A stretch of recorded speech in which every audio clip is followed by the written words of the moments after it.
আর ফেঁসে যাচ্ছে বলা যাবে না, ফেঁসে গেলই নবান্ন। কোন প্রসঙ্গে বলছি?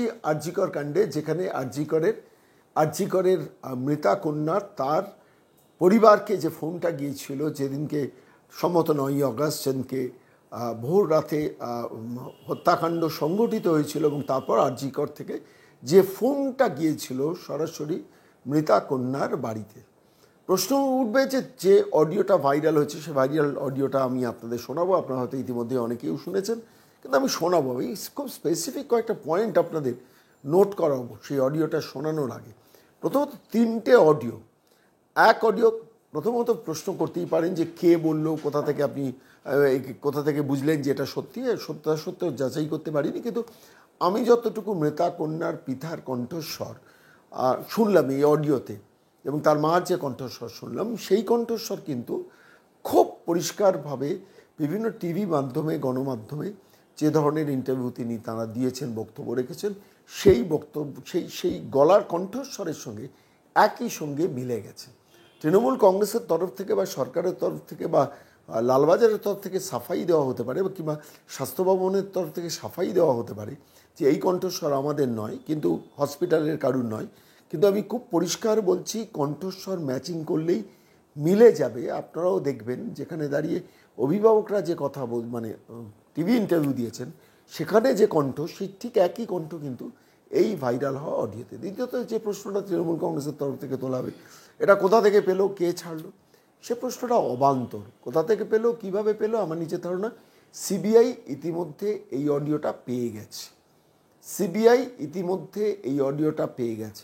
এবং খুব ডিপেন্ডেবল সোর্স থেকে অডিওটা পেয়েছে।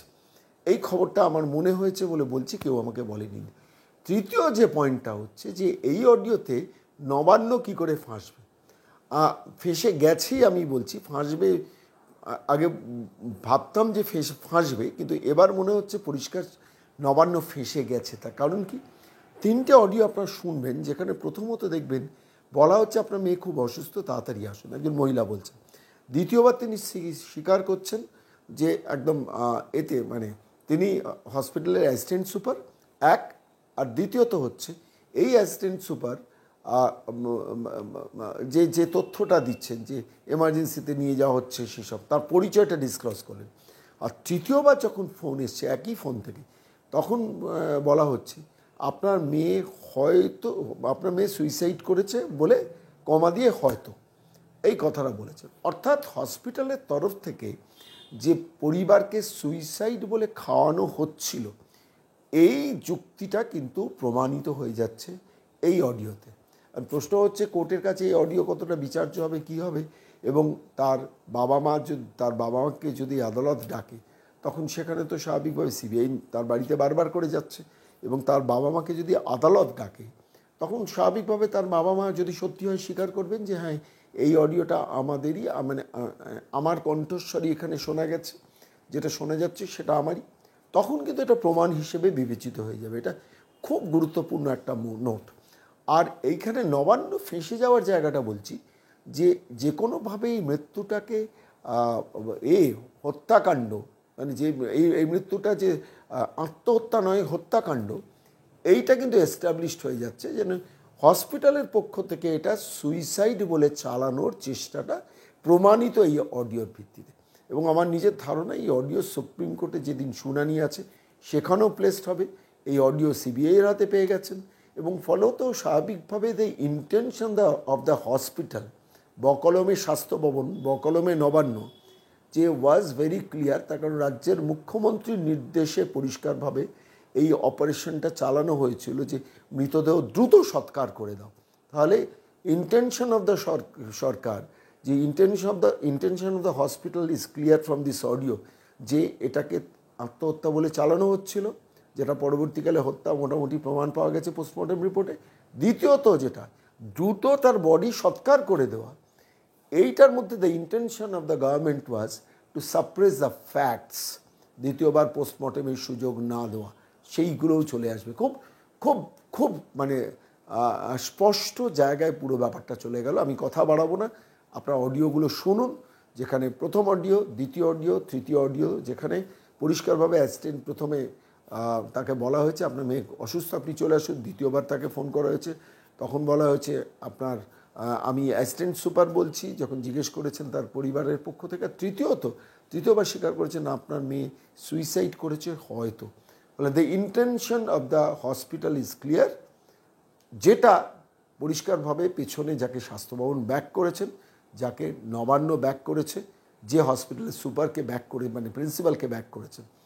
আমি কথা বাড়াবো না, কিন্তু আমার মনে হয়েছে নবান্ন কিন্তু ধরা পড়ে গেছে, যে এটা হাসাব করার যে প্রক্রিয়াটা সেইটা ধরা পড়ে গেছে। আমরা আপনার সেই অডিও, 3টে ভাইরাল হওয়া অডিও। কিন্তু প্রথমবার কি বলেছিল হাসপাতাল কর্তৃপক্ষ শুনুন আগে। হ্যালো বলছেন?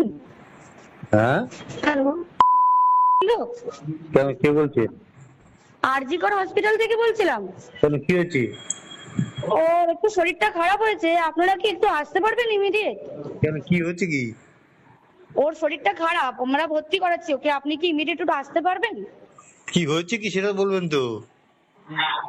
সেটা তো ডাক্তাররা বলবে আপনারা এলে। আমরা আমরা আপনার নাম্বারটা জোগাড় করলাম, করে জানালাম যে বাড়ির লোক হিসেবে আপনারা একটু তাড়াতাড়ি আসুন। কি হয়েছে সেটা বলো না তুমি। পেশেন্ট শরীরটা খারাপ, ভর্তি হয়েছে হসপিটালে, বাকিটা আপনারা এলে ডাক্তার বলবে।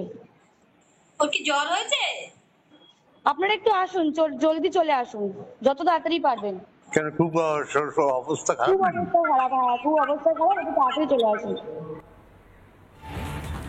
আমরা শোনাচ্ছিলাম আরজিকরের বাবা মার সঙ্গে কথা বলছে কে না আরজিকর হাসপাতাল কর্তৃপক্ষ। তখন বলা হচ্ছে মেয়ে অসুস্থ, আপনারা তাড়াতাড়ি চলে আসুন। বারবার জিজ্ঞাসা করেন যে মেয়ের কি জ্বর হয়েছে, মেয়ের কি সমস্যা হয়েছে, তখন বলা হয় যে আপনারা আসুন, চিকিৎসকরা বলবেন। এক কথায় ধোঁয়াশাটা এখান থেকেই তৈরি হয়। প্রথমবার ফোনে এই কথা বলা হয়েছিল, তবে দ্বিতীয়বার ফোন করে কি বলা হলো শুনুন। হ্যাঁ বলুন। হ্যালো হ্যালো, হ্যাঁ বলুন। বাবা বলছি। হ্যাঁ বলুন বলুন। কি হয়েছে কি সেটা বলো না একটু। ওনার অবস্থা খুবই খারাপ, ওনার অবস্থা খুবই খারাপ, আপনি যতটা তাড়াতাড়ি পারবেন চলে আসুন। কি হয়েছে না সেটা বলো না। ওটা তো ডাক্তার বলবে, আপনি একটু তাড়াতাড়ি চলে আসুন এখানে। আপনি কে বলছেন বলুন তো? আমি অ্যাসিস্ট্যান্ট সুপার বলছি, আমি ডাক্তার বলছি না। ডাক্তার নেই ওখানে কেউ? আমি সুপারিনটেন্ডেন্ট কথা বলছি। হ্যালো, হ্যাঁ ঠিক আছে। হ্যাঁ আমি অ্যাসিস্ট্যান্ট সুপারিনটেন্ডেন্ট কথা বলছি। আপনার মেয়েকে আমরা এমার্জেন্সিতে নিয়ে এসেছি, আপনারা আসুন, এসে যোগাযোগ করুন। ওর কি হয়েছিল কি? ও তো ডিউটিতে ছিল। আপনারা জলদি চলে আসুন যতটা তাড়াতাড়ি পারবেন। বলা হচ্ছে যে আপনারা তাড়াতাড়ি চলে আসুন। অ্যাসিস্ট্যান্ট সুপার তিনি কি বলছেন যে আপনারা যত তাড়াতাড়ি সম্ভব চলে আসুন, আমি কিছুই বলতে পারবো না, আমি চিকিৎসক নই। আর যখন বারবার উৎকণ্ঠার মধ্যে একাধিক প্রশ্ন করছে অভয়ের বাবা মা, তখন কোনো সদুত্তর দিচ্ছে না। দ্বিতীয়বারের কথা শোনালাম, অর্থাৎ প্রথমবার কি বলেছিল, দ্বিতীয়বার কি বলেছিল, এবার শোনাবো তৃতীয়বার কি বলেছিল শুনুন। হ্যালো, হ্যাঁ অ্যাসিস্ট্যান্ট সুপার বলছি। হ্যাঁ হ্যাঁ শুনুন, আপনাকে তখন বারবার বলছিলাম, ব্যাপারটা হচ্ছে যে আপনার মেয়ে উনি সুসাইড করেছেন হয়তো, বা কিছু মারা গেছেন। পুলিশ রয়েছে, আমরা হসপিটালে সবার সামনেই রয়েছি, ফোন করছি, আপনারা যত তাড়াতাড়ি পারবেন চলে আসুন।